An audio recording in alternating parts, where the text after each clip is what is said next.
జరుగుతుంది. దీన్ని అన్నదా భావించకూడదు ఎవరు కానీ, ఎందుకంటే అందరూ అది శోభయాత్ర చేసి అలసిపోయి ఉన్నారు. కాబట్టి ఇప్పుడు మార్కెట్ డైరెక్టర్ మరియు మాజీ జిల్లా అధ్యక్షులు వంగల శశిభూషణ్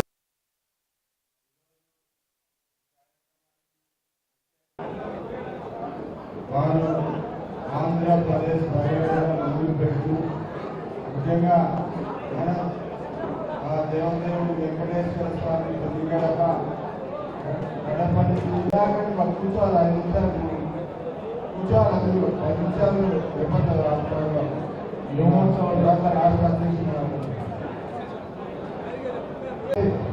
మీరు దయచేసి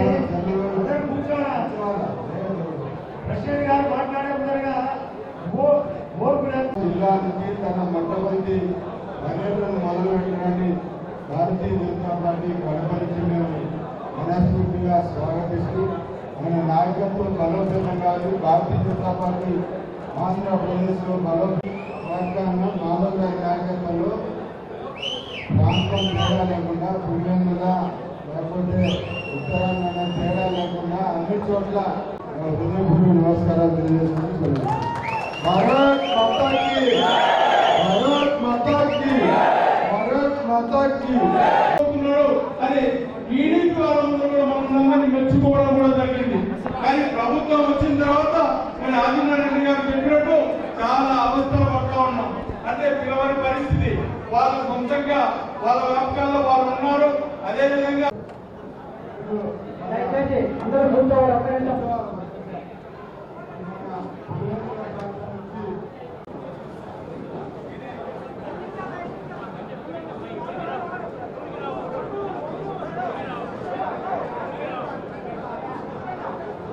భారతీయ జనతా పార్టీలో చేరడం కోసం పులివెందుల నుండి వైసీపీ నుంచి దండవాను భవ్య గారు పార్టీలో దండవాతో స్వాగతం పలుకుతారు. భారతీయ జనతా పార్టీ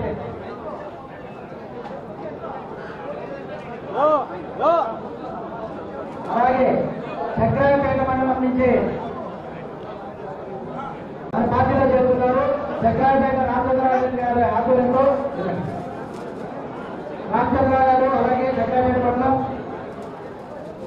రంగారెడ్డి గారికి, మాజీ జిల్లా అధ్యక్షుడు శ్రీ కుప్పాల శ్రీనాథరెడ్డి గారికి, రాష్ట్ర కంట్రోల్ కన్వీనర్ మానప్రకాష్ గారికి, ఎర్రగొండ ఏఎస్పీ చైర్మన్ నాగరాజు గారికి, మహిళా భారతీయ జనతా పార్టీలో చేరడం కోసం పులివెందుల నుండి వైసీపీ నుంచి దండవాను భవ్య గారు పార్టీలో నేను భారతీయ జనతా పార్టీ అధ్యక్షుడిగా బాధ్యత తీసుకున్న తర్వాత మొదటిగా మనకి దేవుని చెంతకు వెళ్ళాలి అంటే కలియుగ వెంకటేశ్వర స్వామి శ్రీ వెంకటేశ్వర సన్నిధి తిరుమలకి వెళ్ళాలి అంటే తొలి గడప నుంచి ప్రారంభించాలి.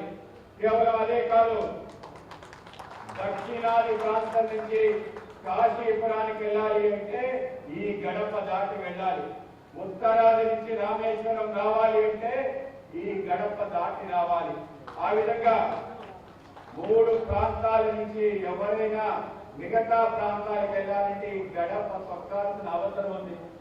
కనుకనే భారతీయ జనతా పార్టీ రాష్ట్ర అధ్యక్షుడిగా బాధ్యత స్వీకరించిన నేను ఈ యొక్క రాష్ట్ర పర్యటన చేయాలంటే ఉత్తరాదికి వెళ్ళాలా, దక్షిణాదికి వెళ్ళాలా, మొత్తం సమూలాగ్రంగా ఆంధ్రప్రదేశ్ పర్యటన చెయ్యాలి అంటే ఎంచుకున్న ప్రాంతం మన తొలి గడప, దేవుని గడప, కడప జిల్లా.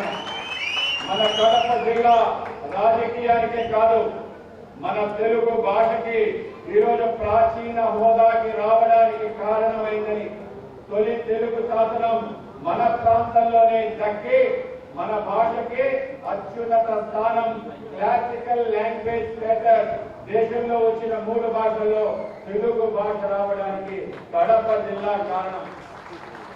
కడప జిల్లాలోనే అనేక మంది వైతాళికులు, అన్నమాచార్య, తాళపాక అన్నమాచార్య, వెంకటేశ్వర స్వామి ఎవరు, ఆయన వైభవం ఏంటి, ఆయనకి స్వరార్చన చేసి 32,000 కీర్తనలు రాసిన ఆ యొక్క ఆంధ్ర పద కవితా పితామహుడు అన్నమాచార్య పుట్టిన ప్రాంతం. అలాగే మనందరికీ తెలుసు ఎవరైతే మన తెలుగు భాషకి ఒక నిఘంటువు రాసి ఈ యొక్క భాషలో అద్భుతమైన ఆది అనేక కవులు ప్రజా కవిగా సాంఘిక సంస్కర్తగా పేరుగాంచిన మన యోగి వేమన యొక్క పద్యాలు ముఖ్యమైపోతే ఆ పద్యాలు వెలికి తీసి మనకు ఆ అమృత భాండాన్ని అందించిన చార్లెస్ ఫిలిప్ బ్రౌన్ మన ప్రాంతంలో కలెక్టర్ గా ఉంటూ తెలుగు భాష కోసం చేసిన ఎనలేని సేవకి దానికి ఒక పుస్తక రూపం తీసుకొచ్చి ఆ యొక్క నిఘంటువుని తొలి ఆంగ్ల తెలుగు నిఘంటువుని తయారు చేసిన వ్యక్తితో పాటు మన ఇతిహాసంలో ఉన్న అనేక చరిత్ర పుటలు రాసిన వ్యక్తి సిపి బ్రౌన్. అలాగే యోగి వేమన గారు వేమన శతకాన్ని కూడా చేసి మనకు అందించారు. యోగి వేమన అంటే ఆట వెలది అనే పద్యాలు రాసి వేసిన ఈటగాడు.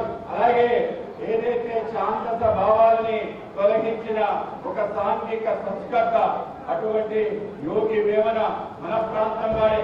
అలాగే అనేక మంది ఆ యొక్క యోగి వేమన సిపి బ్రౌన్ యొక్క ముందుకు తీసుకెళ్ళడానికి జానవర్తి హనుమంత్ శాస్త్రి గారు, బ్రౌన్ శాస్త్రి గారు కడపలో ఉండి మన సిపి బ్రౌన్ యొక్క ఏదైతే గ్రంథాలయాన్ని నిర్మించి అన్ని గ్రంథాలు తెలుగు భాషకు సంబంధించిన 30,000 పైగా గ్రంథాలన్నీ కూడా సమీకరించి ఒకే చోట చేర్చిన అద్భుతమైన నిలయం మన కడపలోనే ఉంది.